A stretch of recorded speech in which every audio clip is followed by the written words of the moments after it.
بسم اللہ الرحمن الرحیم۔ اے محمد، آپ کہہ دیں کہ مجھے وحی کی گئی ہے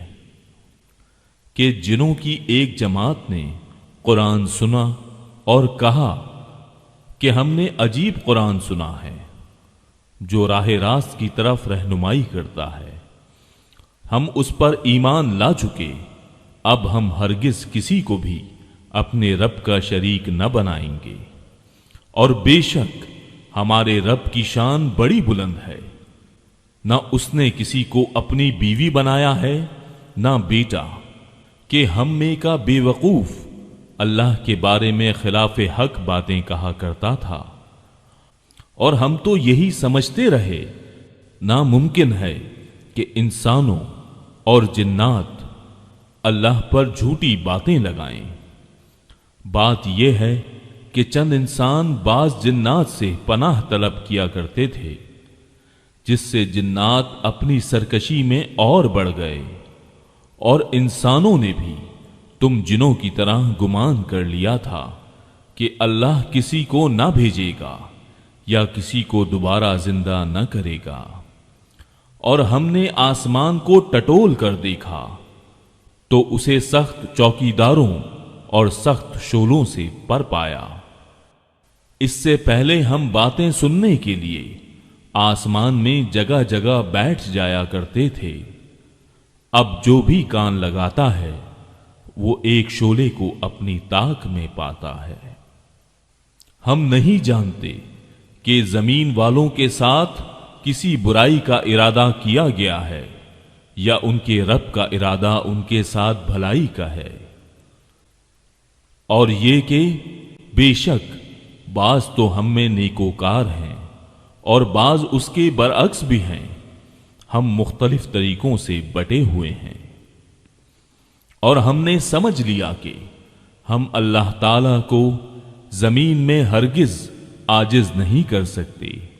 اور نہ ہم بھاگ کر اسے ہرا سکتے ہیں۔ ہم تو ہدایت کی بات سنتے ہی اس پر ایمان لائے چکے، اور جو بھی اپنے رب پر ایمان لائے گا اسے نہ کسی نقصان کا اندیشہ ہے نہ ظلم و ستم کا۔ ہاں، ہم میں بعض تو مسلمان ہیں اور بعض بے انصاف ہیں، پس جو فرما بردار ہو گئے انہوں نے تو راہ راست کا قصد کیا، اور جو ظالم ہیں وہ جہنم کا ایندھن بن گئے۔ اور اے نبی، یہ بھی کہہ دو کہ اگر لوگ راہ راست پر سیدھے رہتے تو یقیناً ہم انہیں بہت وافر پانی پلاتے، تاکہ ہم اس میں انہیں آزما لیں، اور جو شخص اپنے پروردگار کے ذکر سے منہ پھیر لے گا تو اللہ تعالیٰ اسے سخت عذاب میں مبتلا کر دے گا۔ اور یہ کہ مسجدیں صرف اللہ ہی کے لیے خاص ہیں، بس اللہ تعالیٰ کے ساتھ کسی اور کو نہ پکارو، اور جب اللہ کا بندہ اس کی عبادت کے لیے کھڑا ہوا ہو تو قریب تھا کہ وہ بھیڑ کی بھیڑ بن کر اس پر پل پڑیں۔ آپ کہہ دیجئے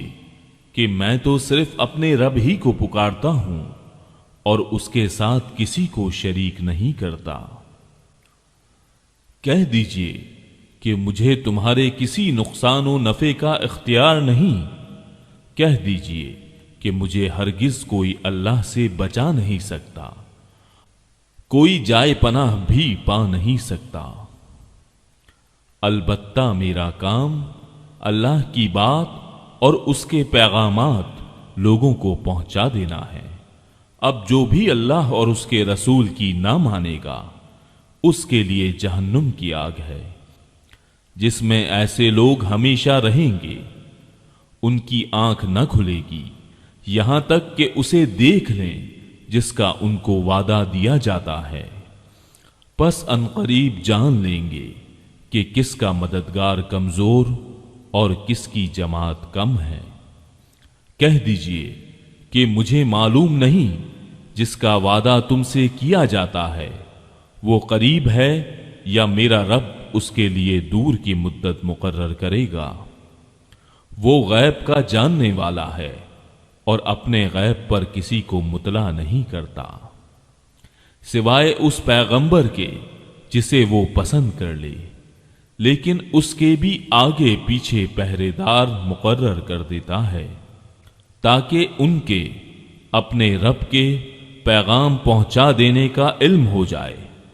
اور اللہ تعالی نے ان کے آس پاس کی تمام چیزوں کا احاطہ کر رکھا ہے اور ہر چیز کی گنتی شمار کر رکھا ہے۔